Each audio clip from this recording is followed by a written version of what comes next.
Assalamualaikum warahmatullahi wabarakatuh. Anak-anakku kelas 6 yang sangat luar biasa. Good morning my student. How are you today? Alhamdulillah, I am fine too, thank you. Subahul khair ya talamid. Kaifa haluk? Alhamdulillah, ana bi khairin aidan. Anak-anakku, alhamdulillah kita bertemu kembali dengan Ustaz Haryadi yang insya Allah hari ini materinya sedikit hampir sama dengan pertemuan sebelumnya. Tapi hari ini kita fokusnya adalah di isi kandungan. Fokus isi kandungan. Ya, karena apa? Karena ada 3 anak-anak yang harus dapat pahami pada kesempatan kali ini.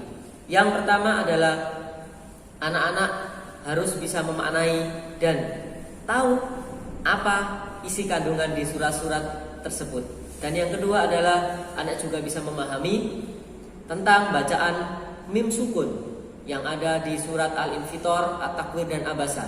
Dan yang ketiga adalah anak-anak bisa menyajikan makna surat At-Takwir, Abasa dan surat Al-Infitor. Karena aku di kesempatan pertemuan yang pertama kemarin kita sedikit sudah membahas ya arti-arti, kemudian jumlah ayatnya, kemudian golongannya apa. Tapi hari ini kita fokus di isi kandungannya saja. Oke, surat yang pertama yang akan kita bahas adalah surat Al-Infitor. Sebelum kita bahas surat Al-Infitor, coba anak-anak dibuka dulu Al-Qur'annya. Sudah anak-anak? Oke, coba dilihat di surat Al-Infitor ayat ke-17. Di situ ada kalimat wa ma adraka ma yaumuddin. Tahukah kamu apa hari pembalasan itu? Dijawab di ayat yang ke-19. Yakni di mana manusia saat di hari pembalasan nanti manusia sama sekali tidak bisa berdaya. Tidak berdaya untuk menolong orang lain. Karena apa? Karena semuanya Allah yang berkehendak. Oke. Di dalam surah Al-Fitor ada 4 isi kandungan yang perlu saya sampaikan kepada anak-anak kelas 6 sekalian. Yang pertama adalah tentang peristiwa yang akan terjadi pada hari kiamat. Peristiwa apakah itu? Peristiwa di mana seluruh amal akan dihitung, di mana semua amalan yang sudah kita lakukan di dunia akan dimintai pertanggungjawaban. Itu yang pertama. Yang kedua, isi kandungannya adalah tentang teguran kepada manusia yang lalai terhadap Allah. Teguran apa? Teguran kepada manusia yang tidak melakukan perintahnya Allah atau lalai dalam perintahnya Allah. Dan yang ketiga adalah di surah Al-Fitor itu adanya malaikat yang selalu menjaga dan mencatat setiap perbuatan kita. Setiap apa yang kita lakukan anak-anakku, ada malaikat yang mencatat. Sedikit perbuatan apapun yang kita lakukan pasti dicatat oleh malaikat. Yang keempat adalah pada hari kiamat nanti manusia tidak bisa menolong orang lain. Kenapa tidak bisa? Karena pada saat hari kiamat sudah terjadi, maka yang dibawa adalah amalannya masing-masing. Seorang ayah tidak bisa menolong anaknya. Ya, hanya Allah yang berkuasa, tidak ada seorang pun. Oke anak-anakku, di pertemuan sebelumnya surah Al-Infitor itu artinya apa sih? Ada yang masih ingat? Di pertemuan pertama kemarin sudah kita bahas. Surat Al-Infitor yakni memiliki arti terbelah. Ya, ini hanya pengingat saja. Oke anak-anakku, untuk surat yang kedua yang kita bahas kali ini adalah surat At-Takwir. Surat At-Takwir artinya masih ingat anak-anakku? Oke, biar tidak lupa ini saya beri gambar. Ingat kan? Oke. Lanjut ke isi kandungan surat At-Takwir. Ada 4 juga isi kandungannya. Yang pertama adalah tentang keadaan yang terjadi di hari kiamat.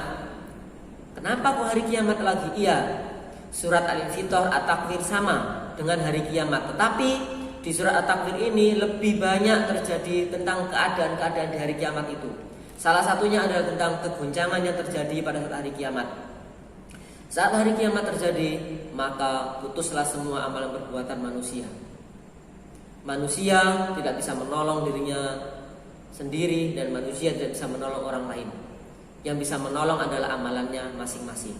Dan yang kedua adalah pada hari kiamat nanti setiap manusia akan mengetahui apapun yang dilakukan saat di dunia.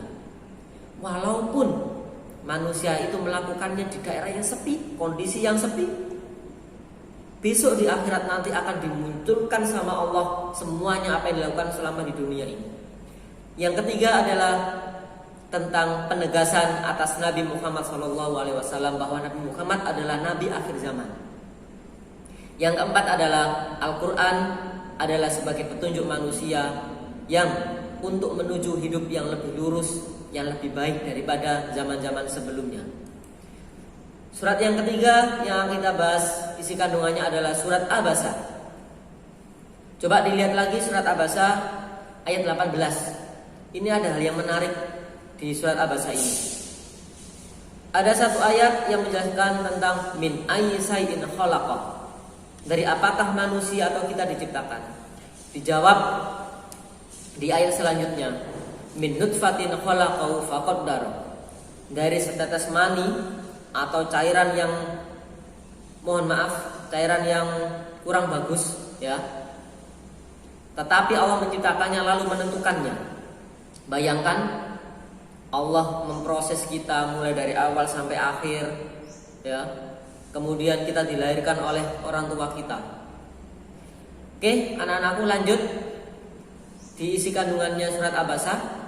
Isi kandungannya yang pertama adalah tentang teguran kepada Nabi Muhammad karena bermuka masam. Nah, ini seperti yang pertemuan kemarin yang mau saya ceritakan. Insya Allah di pertemuan ini akan saya ceritakan kenapa ini sebuah teguran kepada Nabi Muhammad. Nanti saya ceritakan ya. Yang kedua adalah dalam berdakwah hendaknya kita memberi penghargaan yang luar biasa terhadap orang yang didakwai. Jangan sampai kita hanya berdakwah tok tapi tidak pernah menghargai apa yang sudah didapat oleh orang-orang di sekitar kita. Yang ketiga adalah tentang kedahsyatan yang terjadi pada hari kiamat. Anak-anakku, di surat Abasa ini Allah membagi menjadi dua golongan. Apa yang dibagi manusia dipetakan. Yang pertama adalah golongan ahli neraka dan yang kedua adalah golongan ahli surga. Anak-anakku, kita di dunia ini hidup penuh pilihan. Kalau anak-anak pengen masuk surga, maka lakukanlah hal yang terbaik. Apapun perintahnya Allah, seberat apapun itu, maka lakukan. Tetapi kalau anak-anak, naudzubillah min dzalik, jangan sampai kita masuk neraka. Kalau orang masuk neraka itu mudah. Pasti yang dilakukan di dunia enak-enak, tidak mungkin tidak enak. Pasti enak. Tetapi kalau kita pengen tujuan kita adalah surga, maka kita di dunia pasti sengsara dulu. Inilah yang dinamakan oleh pelajaran hidup di dunia ini. Anak-anakku, sekarang waktunya Ustaz sedikit bercerita tentang kenapa surat Abasa ini sebagai teguran kepada Rasulullah. Suatu ketika terjadi di kota Mekah, yaitu saat Rasulullah sedang berdakwah. Ada seorang buta yang bernama Abdullah bin Umi Maktum itu datang kepada Rasulullah. Saat Rasulullah berdakwah kepada pembesar-besar Quraisy, ketika itu Abdullah datang dan menyela pembicaraan Rasulullah SAW, meminta untuk diajari tentang Islam. Apa itu Islam?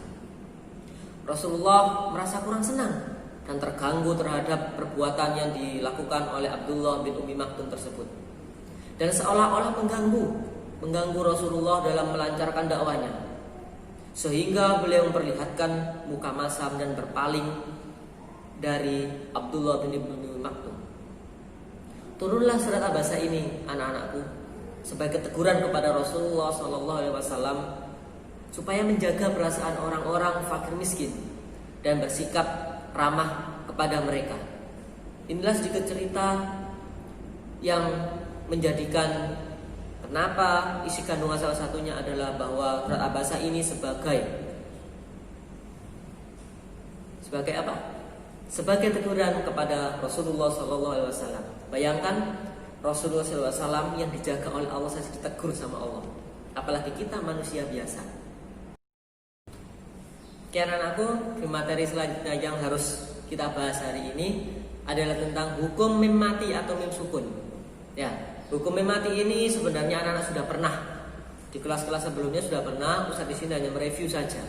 Mereview apa? Biar ingatan anak-anak kembali lagi, ya, biar nggak lupa. Ya, oke.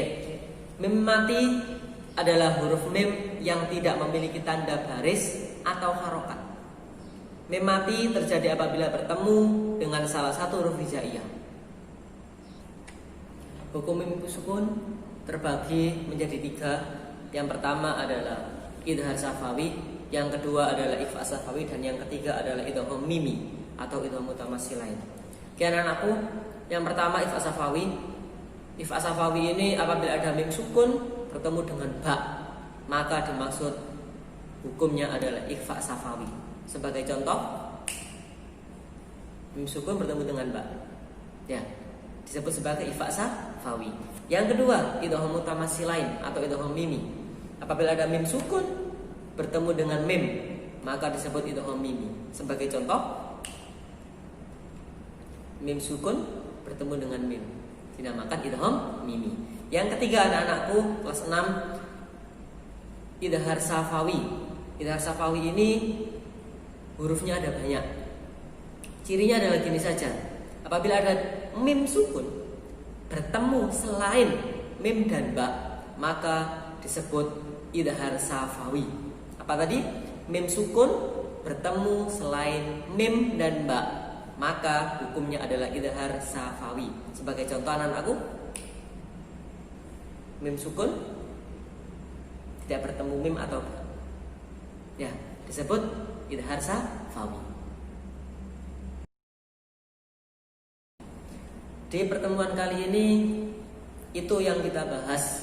Semoga pertemuan kali ini membuat ilmu kita berkah, ya, dan bermanfaat buat kita di kehidupan nanti. Jangan lupa anak-anakku, don't forget pray on time, don't forget obey your parent, don't forget of Holy Quran, don't forget study hard and be careful. Oke, kita ketemu di pertemuan selanjutnya. Wassalamualaikum warahmatullahi wabarakatuh.